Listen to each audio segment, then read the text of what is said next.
Hi, this is Gabe for the LibraryTechTalk blog, and I'm just going to take a few minutes here to show you how to use some of the features in Google Docs Forms. So the first thing that you need is a Google account. If you have a Gmail account or already have a Google Docs account, then you're going to be in good standing. Basically, you want to get that set up before you do anything else. And then once you get into the Google Docs area, to start a new form, you just go to Create New like you would for any other document in Google Docs and select Form. And that's going to open up a blank untitled form, so we'll just say that this is um, Gabe's test form. And if you want some sort of explanation about it, you can put that down there. There are a couple of different types of Google Docs forms that you can choose from, and when you start a new form, it comes preloaded with a couple of sample questions that you'll just want to delete out. Be these text questions, but you can just choose with the drop down here and change it to any one of these other questions. At this point, these are the only questions that you are limited to that you can actually choose to have. So if you want a multiple choice, we could add another. We have a few other options there. We can make it a required question, and when we click done, that one's set to go. If we want to edit the next question down, it's just defaulting to sample question again, but we want to go to the pencil mark to edit it. We can and choose the type of answer we want.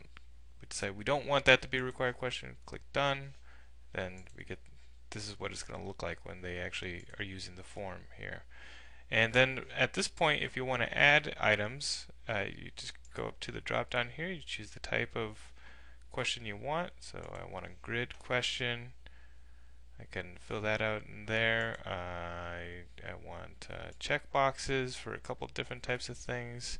So there's a couple different ones you can go with. Paragraph text and the text one are pretty similar, but paragraph text gives you a larger box.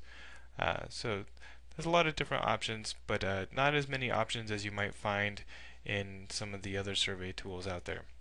And if at any point you want to go back and edit one of these questions that you have here, you can do that just by clicking on the edit option. You can also duplicate questions in your form as well, and then you can delete them too. Okay, so now I've altered the form so that it's a little bit more relevant to the Library Tech Talk blog. As you can see, I have the title change there. Still have some of the same questions. I'm asking some frivolous stuff, but some examples of other things that you might be able to use on a particular form. And have a couple different ways of going about that. You know, multiple choice or drop-down lists, and the paragraph entry boxes. Some scales as well to choose from.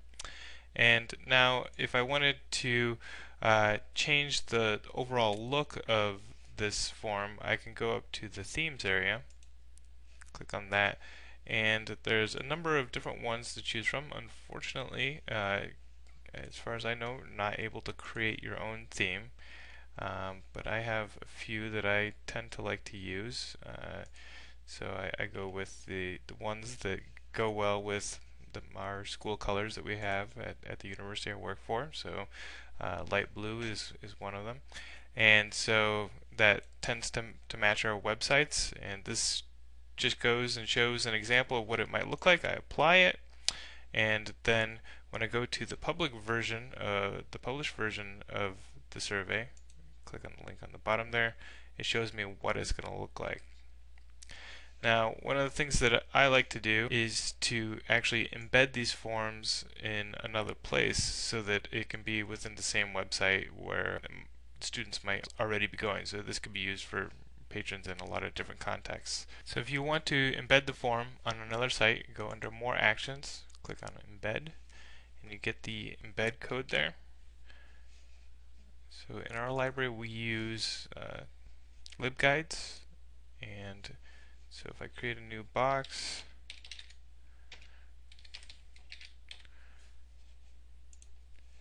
and I go in to edit the HTML so that I can paste that code in,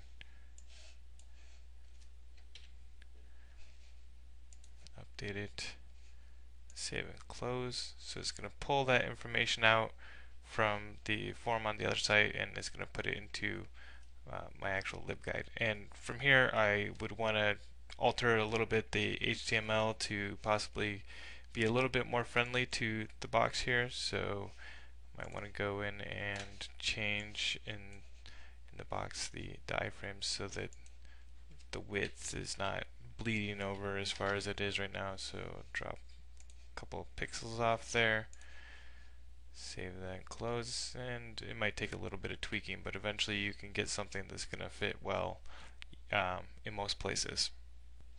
So after going through a little bit of tweaking, I've got my form so that it's ready to go, and it works on a website that I might be using. And there is a confirmation. You're able to change this confirmation as well. So if you went under more actions and edit confirmation, you can change it to something that fits what you want to say.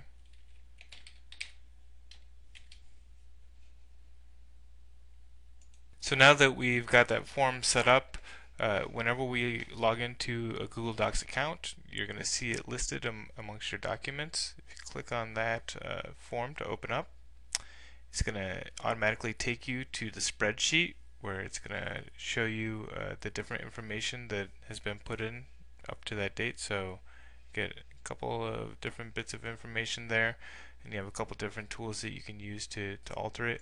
If you wanted to edit your form, you can go to Form, and then Edit right there, and it would take you back to the same interface that you see here, where you'd be able to change things to whatever you might need with them. Once you have your form set up and you're at the spreadsheet again, this is also where you can go to share your form with other editors or viewers. So you can get other people that you might need to be working with the same form, working in that same place. It's similar to other Google Docs in that sense. It's also the place where you can go to set up your notification rules. So if you needed to get set up so that you would be emailed whenever the form was filled out, you can make those settings here as well. Okay, and that's pretty much Google Forms in a nutshell.